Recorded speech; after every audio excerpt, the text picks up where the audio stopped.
Lord. 10th of November, Rabbi Levitt, Pele Yoetz.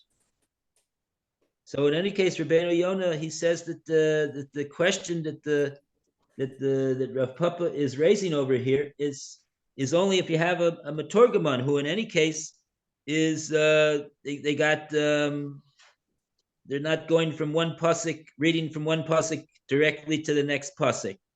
So you got the Matorgaman. So during that time, I guess he's asking, would one be able to exit the shul?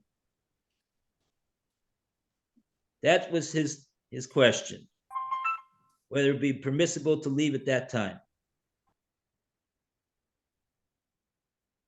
Only, in other words, only at the time that the Matorgaman is taking over to translate the pasuk.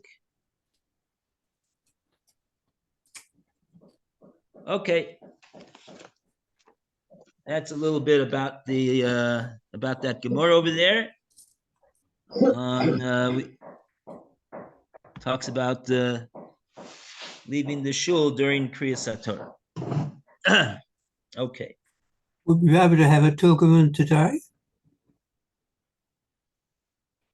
Yes, we have a Matorgaman today, of course. Art scroll.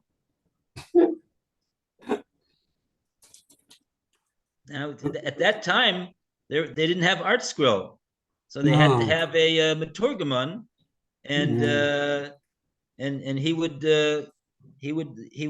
call out to everybody and explain orally what the pasuk is, just that the Baal Koreh read. What does it mean? But today we don't have to have that because everybody has art scroll, so you don't need that. You don't need the Matorgaman. You could follow along. Okay. Okay, so now we are up to the second paragraph. Behold, as such, on page 159, in the entry Sefer, talking about Sefer, and we go to Roy to continue the reading. Behold, as such, how much more so is there an obligation upon the reader of the Torah to pay close attention and devotion to the meticulous reading of the Parsha, according to the notes of cantillation and grammar, so that nothing is missing. If he does not do so, not only is it shameful, and the reader is committing a violation, for in some situations, even the meaning of the text is changed, or the reader is actually cursing or blaspheming, but moreover, he has created imperfections in the supernal realm, according to the innermost secrets. This man will bear his sin. Bamidbar 9:13. However, the Torah reader, who is scrupulous in his reading so that it should be an accurate rendition, will blossom like the cedar in Lebanon and a rose.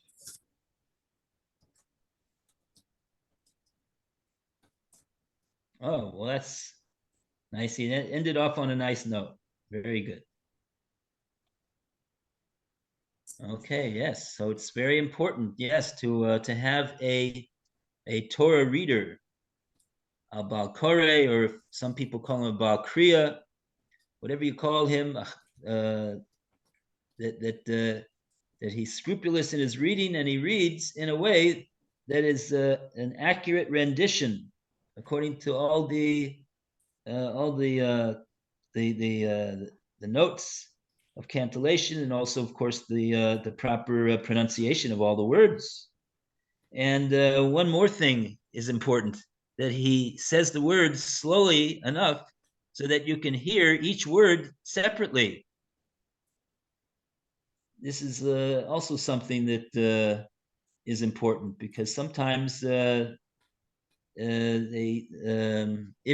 he's going to read so quickly that you can't distinguish one word from another, and you're straining yourself to figure out which pasuk that he's holding in, and you can't quite follow the reading, so then that also is not not ideal, not ideal.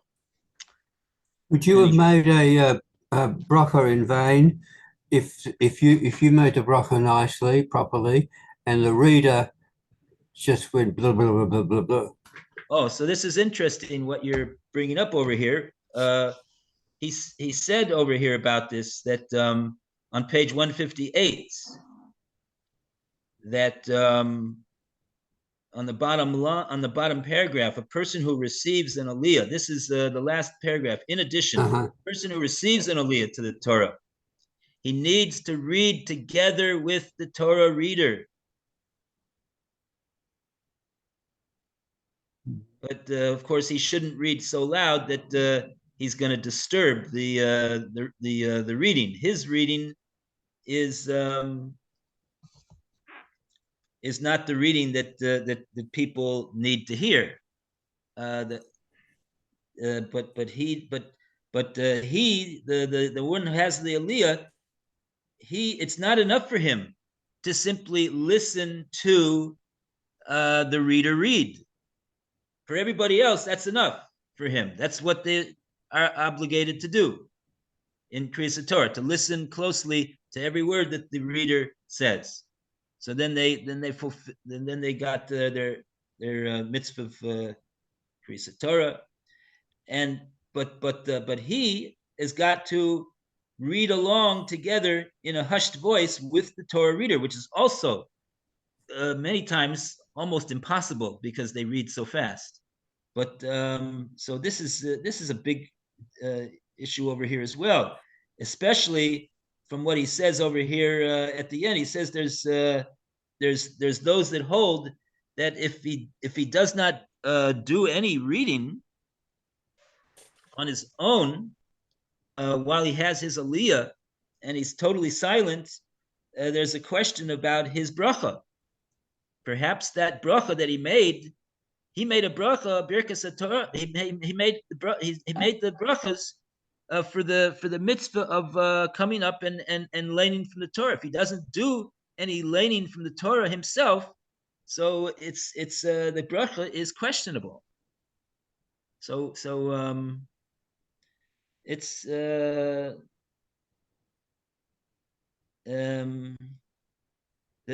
it's ideal to be able to be familiar. The ideal thing is to be familiar with the words, so that one's able to read them when he goes up to the Torah for his aliyah. But I understand that's kind of difficult because you don't know which aliyah you're going to have. So you have no idea. So what should you do?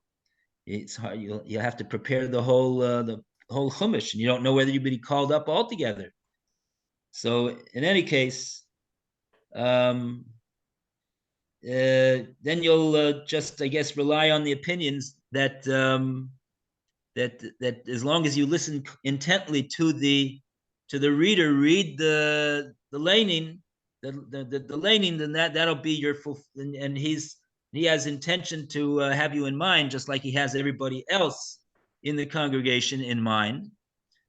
If he does, hopefully he does. So then the brachas are not in vain. What about the issue of whether you are reading along with him? Yeah, Does that accomplish anything?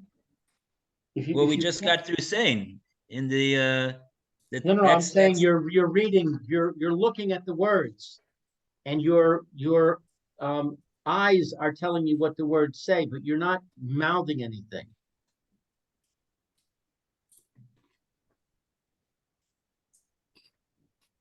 Well, you're not you have to read. You have to read. It's not enough to just follow with your eyes. Okay.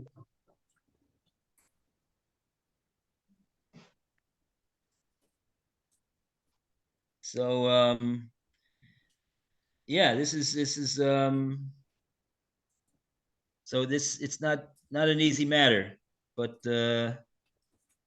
okay.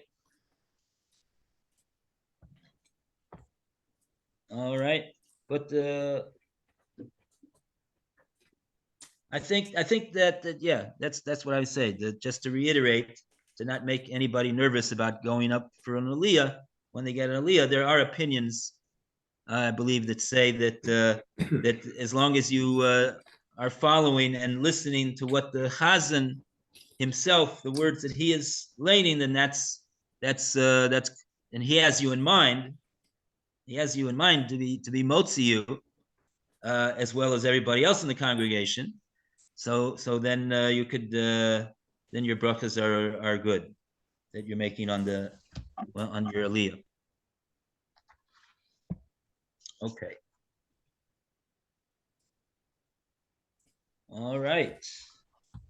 Now we go to a man, a long paragraph on the bottom of 159. We go to Lou.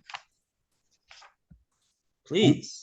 A man upon whom God has bestowed wisdom and knowledge should write a book in order that this well springs will surge forth and his lips will quiver in the grave. By doing so, one will acquire a remembrance and a reputation which are better than sons and daughters. Every sage must act with prudence and choose to write works which are beneficial to the many. For example, to reconcile the words of the Talmud with the medieval commentators, not for the sake of fame and praise, but to adorn the bride, or to compile concise halachic decisions of all different kinds to benefit and bestow merit upon the masses. The merit of the many will be attributed to him and to all those who assist in the publication of these works. For if not for such books and their publication, Torah would have been forgotten from among the Jewish people. Heaven forbid. A person must preface his work with a prayer before God that nothing imperfect emerge from his hands and that his well springs surge forth. A person should not be concerned that someone else has already written a similar work. We have found several prophets who prophesied in the same style. He too will be built from his work. It is proper for anyone who writes a book to be careful and guarded from erring in his language with words of criticism. They only result in destruction and a desecration of God's name. It is better that a person should not speak about any other work, whether good or bad. One should just write his opinion and suggest to the reader to look at this other book and let the reader choose which he thinks is right. Let a wise man listen and increase instruction.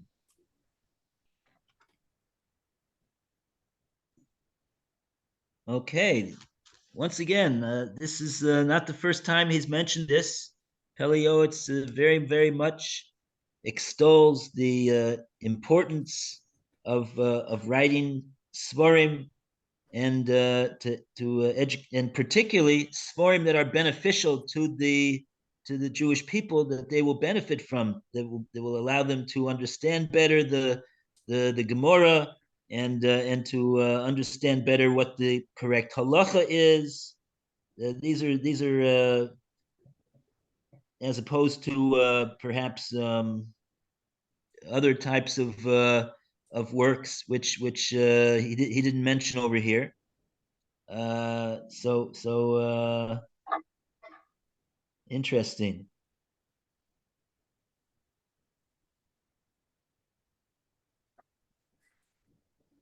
Very good. Okay. So a round of applause for Sefer.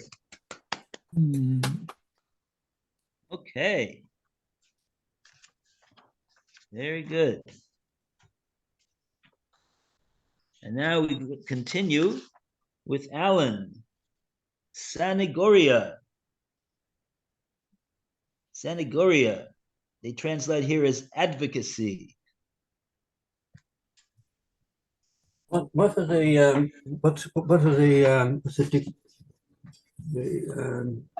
underneath them?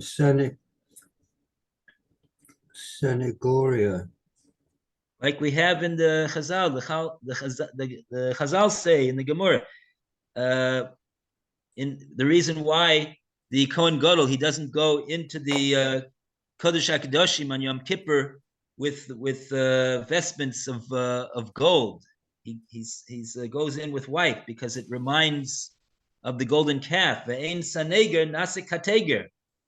We don't want the Kohen Gadol who's advocating on behalf of the Jewish people and doing the avoda on Yom Kippur, which is going to protect and give merit to the Jewish people.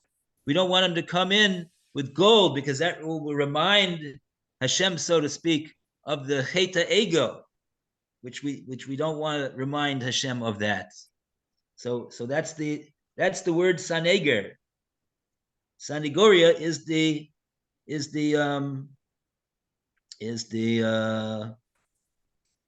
right advocacy. Saneger is an advocate. Sanagoria is advocacy.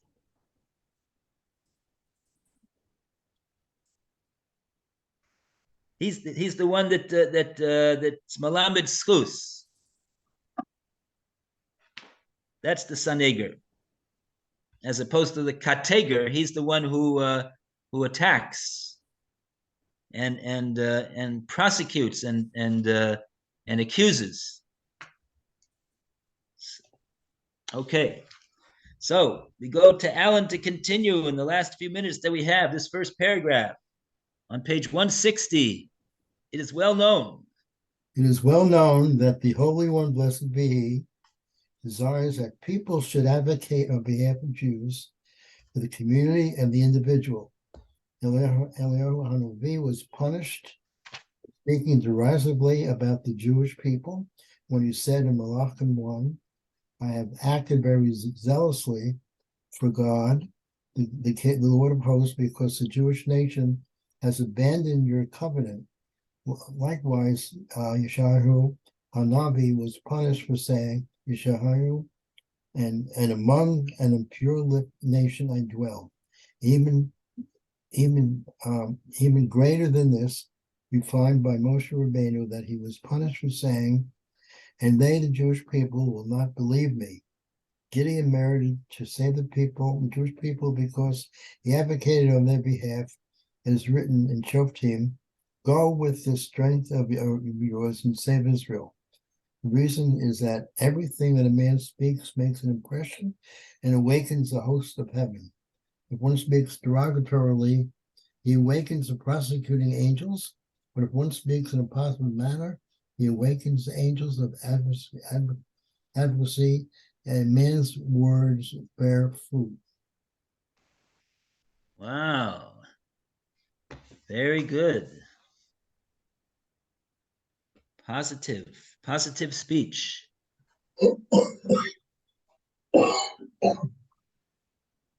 So that's speaking positively awakens positivity, positive vibrations in the world. The malachim, the malchei sanagoria, says the Pele Yoetz. The angels of advocacy are at attention, and they are and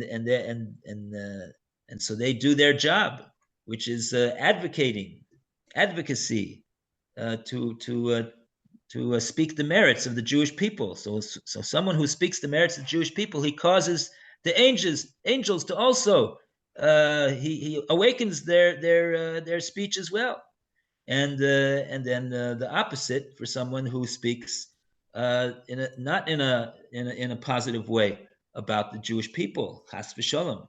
He awakens those angels, the prosecuting angels. So okay, very good.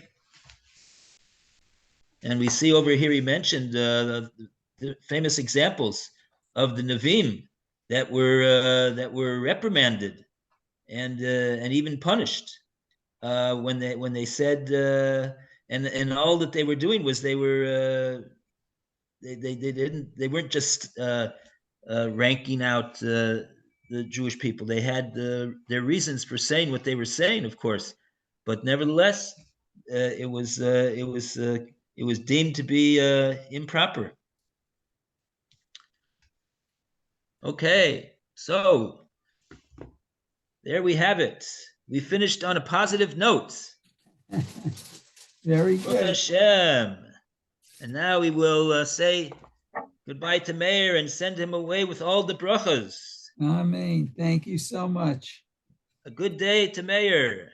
And all of See you, you should have Mayor. a good day. Have a good day, Roy.